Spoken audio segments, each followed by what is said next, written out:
Bonjour à tous, j'espère que vous allez bien. On se retrouve aujourd'hui pour vous parler de la disparition de Dorothy Forsten. Dorothy a disparu le 18 octobre 1949. Dorothy est née en 1909 aux États-Unis. Dorothy était une mère heureuse et aisée, avec 3 jeunes enfants, Myrna et Marcy, issus d'une précédente union. Avec son nouveau mari Jules, elle a eu un bébé prénommé Édouard. Au cours des années 1940, elle a été grièvement blessée lors d'une attaque dans sa maison. Puis, 5 ans plus tard, elle a disparu devant ses enfants et n'a jamais été retrouvée. Apparemment emmenée par un inconnu. Qu'est-il arrivé à Dorothée? Était-ce quelqu'un qui en voulait à son mari magistrat? Ou était-ce son mari le principal suspect? Ou malheureusement un crime au hasard à Philadelphie? Jules Forsten était son amour d'enfance. Il travaillait au conseil municipal de Philadelphie. Sa femme était décédée en couche peu de temps avant que lui et Dorothy ne se soient retrouvés. Leur mariage était heureux et la vie professionnelle de Jules a commencé à prospérer lorsqu'il a été nommé magistrat en 1943. Le couple a emménagé dans une maison en briques de 3 étages au 1835 North Franklin Street à Philadelphie. Le 25 janvier 1945, Dorothy dépose ses enfants chez un voisin pour faire quelques courses. Elle aurait plaisanté avec le boucher et bavardé avec des amis pendant qu'elle faisait ses courses. Au moment où elle est rentrée chez elle, il faisait presque nuit. Elle est rentrée dans la maison et elle a été attaquée et battue jusqu'à perdre connaissance. Comme elle était coincée, elle a fait tomber le téléphone de sa base et lorsque l'opératrice a entendu le vacarme, elle a rapidement alerté la police. Dorothy a été retrouvée commotionnée, avec un nez et une mâchoire cassée, son épaule avait été fracturée. Elle a été transportée d'urgence à l'hôpital et lorsqu'elle s'est réveillée, elle n'a pu que faiblement expliquer que quelqu'un lui avait sauté dessus. Elle n'a pas pu le voir. Il a juste frappé et frappé, comme elle le déclara.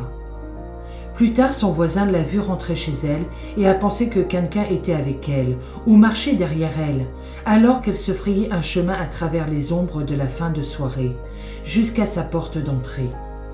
Il commençait à faire nuit et la voisine, Maria Tonley, a admis qu'elle n'avait pas regardé attentivement l'homme qui se trouvait derrière elle. C'était un quartier sûr et elle n'aurait jamais imaginé que Dorothy aurait eu des problèmes. Les enquêteurs pensaient que l'attaque était une tentative de meurtre et le capitaine James A. Kelly de la division des homicides de Philadelphie a conclu qu'il ne pouvait s'agir que de quelqu'un essayant de tuer Dorothy. Les enquêteurs ont été déconcertés par la violence, car le cambriolage ne pouvait pas en être le motif, car rien dans la maison n'avait été pris. Elle n'avait ni querelle ni ennemi connu, et son mari avait un solide alibi. Elle était l'une des résidentes les plus appréciées du quartier.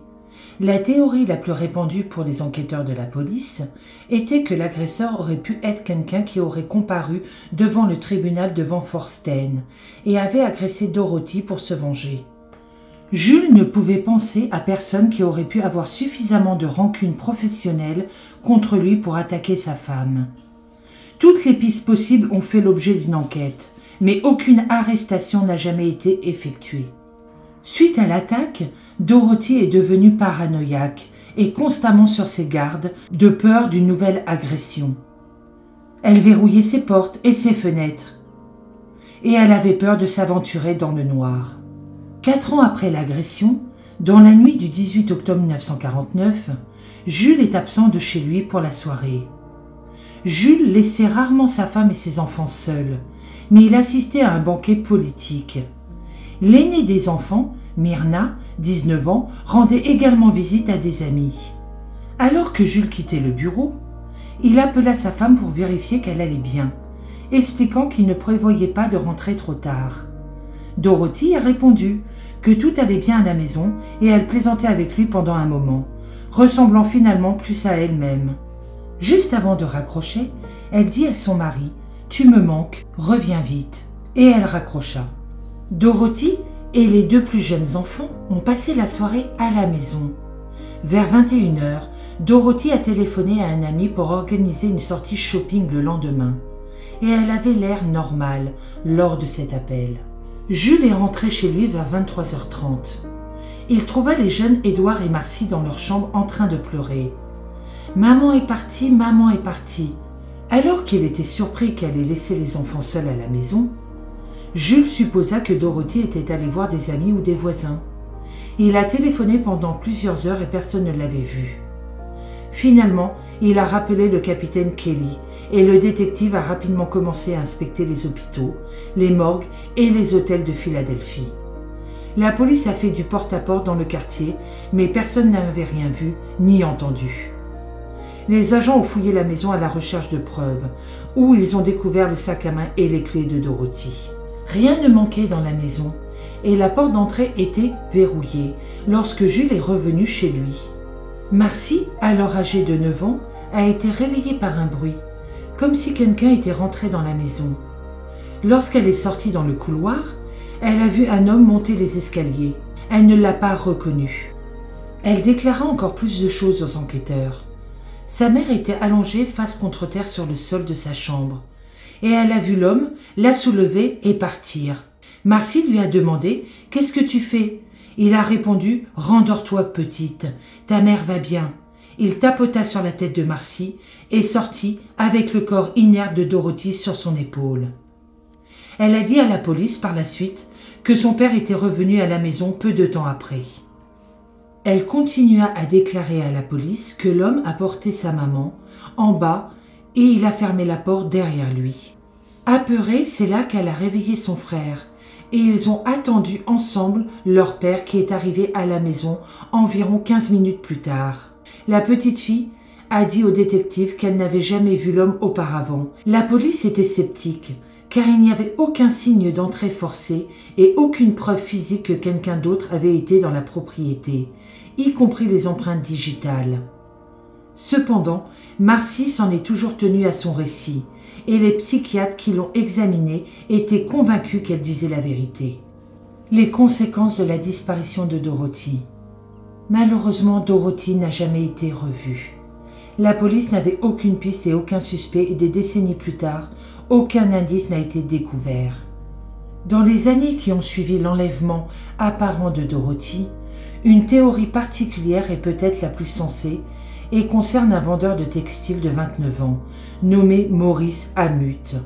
En septembre 1944, une foule s'était rassemblée à Philadelphie pour protester contre le candidat présidentiel républicain de l'époque, Thomas E. Dewey, alors qu'il se préparait à prononcer un discours à la gare ferroviaire de Pennsylvanie. Deux policiers de Philadelphie, James McCarthy et Samuel Ralston, ont vu Amut et ont perçu sa manière comme menaçante. Ils l'ont retiré de la foule sous l'inculpation d'incitation à l'émeute, de résistance à l'arrestation et de conduite désordonnée. Il a été condamné à une amende de $10, mais il a répliqué en déposant des accusations de coups et blessures contre les deux officiers, affirmant qu'il l'avait battu pendant près de 20 minutes. McCarthy et Ralston étaient à l'origine détenus sous caution de $1000 chacun par le magistrat James McBride. Cependant, les charges retenues contre les officiers ont ensuite été abandonnées par le magistrat Jules Forsten. Il a été dit qu'Amut était l'homme qui avait attaqué Dorothy en 1945, en représailles contre Forsten pour sa clémence avec les officiers, et qu'Amut était aussi l'homme qui avait enlevé Dorothy. En 1957, le juge-président Charles Klein du tribunal des orphelins a déclaré que Dorothy serait officiellement déclarée morte le 18 octobre 1956, 7 ans après sa disparition et quelques mois seulement après la mort de Jules, d'une maladie cardiaque. La décision du juge était basée sur une requête déposée par la belle-fille de Dorothy, Myrna.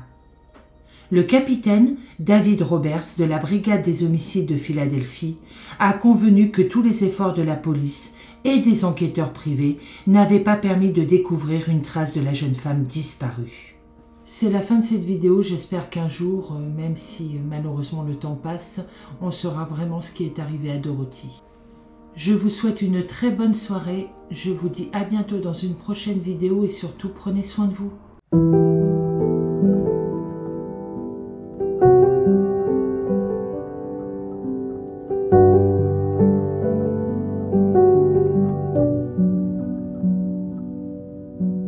Thank you.